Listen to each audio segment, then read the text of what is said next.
So I want you to think about where you encounter the past day in, day out. Where do you see things, run into things, experience things that are profoundly connected to things that happened before right now? So for instance, you live in a house or an apartment, right? It wasn't built right now, right? At some point, a construction company or people came and built wherever it is you are right now. Before that, somebody created the products that the construction company used, the drywall, the cement, the paint. At some point before the building was built, an architect drew, or a team of architects drew out plans for it. Before that, it was something else. So that's one area. Or you go to a meeting and your boss is all in a bad mood. Why is she in a bad mood? Well, 6 hours earlier, her kid was throwing a fit. 6 years earlier on that day, her mom passed away. 6 months ago, your team didn't do a good job. Like, who knows? You go to the movies and you watch a historical biography about Elvis, right? There's the past. You pull out your bills. I mean, none of us have current, dollars and $5 and $10, but you pull them out and who's on them? People from the past, buildings from the past. So the past is all around us. Our laws typically come from the past. Our language comes from the past, right? The words we use were created by somebody else in the past. A long time ago, two people got together and created a genetic bond that then created your great-grandparent, and then blah, blah, blah, blah. So a whole bunch of actions in the past ended up creating you genetically, me physically. The past is just everywhere around us. And this class is going to be about not looking at all of those areas, because that would be everything. But what we're going to do is take a few examples and look at those examples of, okay, how does the past influence our life right now? How does it influence our society, our culture, our laws, the world that we live in? So we're going to look at this concept of nationalism, right?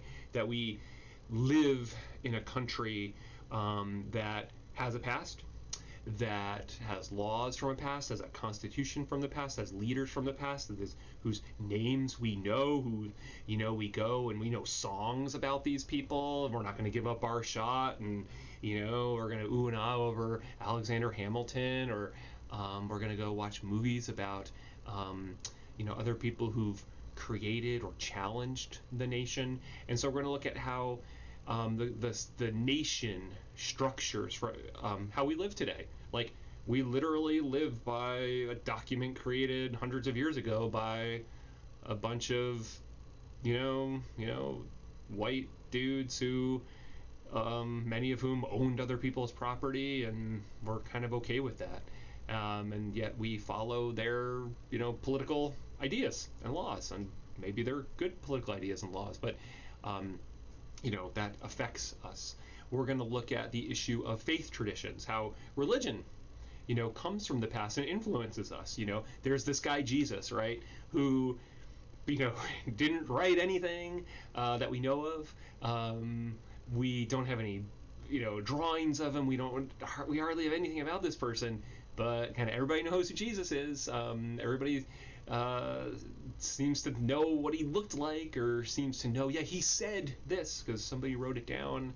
And we've got all these buildings and we've got all this stuff about this person and this religious tradition.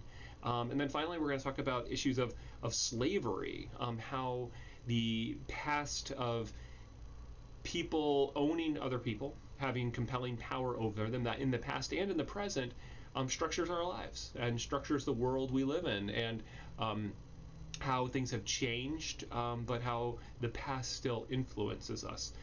So the presence of the past, how the past is all around us, and ultimately with an idea that we could leverage, we could use that concept, that we could take the past and use it to make our lives better, to make our world better, to make our families better, to make our country better. And that notion of like, it's simplistic to say, oh, if you don't remember the past, you're doomed to repeat it. Forget about that. Let's forget about repeating the past. Why don't we try to make the now and the future better? We do that with things like, architecture. Like, oh, hey, if we built the building that way in the past, and guess what? It made everybody sick because we used products that we didn't know, but they make people sick. Let's not use those products anymore. Let's make sure the paint we put on the walls doesn't hurt a person if they happen to, eat it. We're learning from the past to make the future better. Why can't we do that with everything? Why can't we do that with other elements of our life? Oh, in the past, I told a bunch of lies and it upset everybody, so today I'm going to actually not lie, even though it's difficult.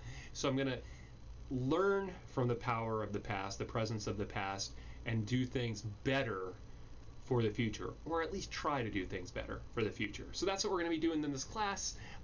Super glad you're here, and look forward to reading your journals and your posts and all that good stuff.